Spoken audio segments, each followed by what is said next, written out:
Tere! Täna on 20.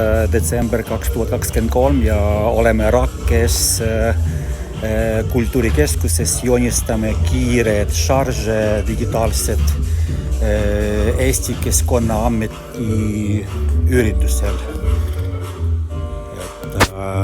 Meil on siin circa 70 inimest ja joonistame 4 tundi need šarže ja inimesed istuvad siin poseerivad ja siis kunstnik joonistab ja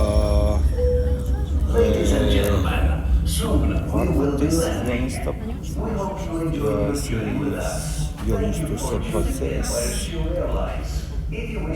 joonistuse protsess võib näha ekraani peal, et inimesed, kes siin on külalised, nad võivad näha online'is otse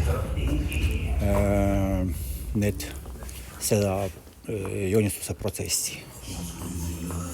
Ja pakume teile ka, tellige meie teenused meie kodulehe kaudu www.karikatuur.ee ja tuleme teie juurde joonistamas kiired šaršid, nii digitaalsed kui käsitsi joonistatud samamoodi.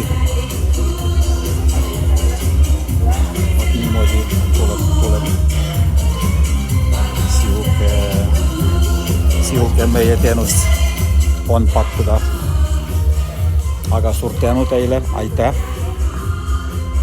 Külastage meid!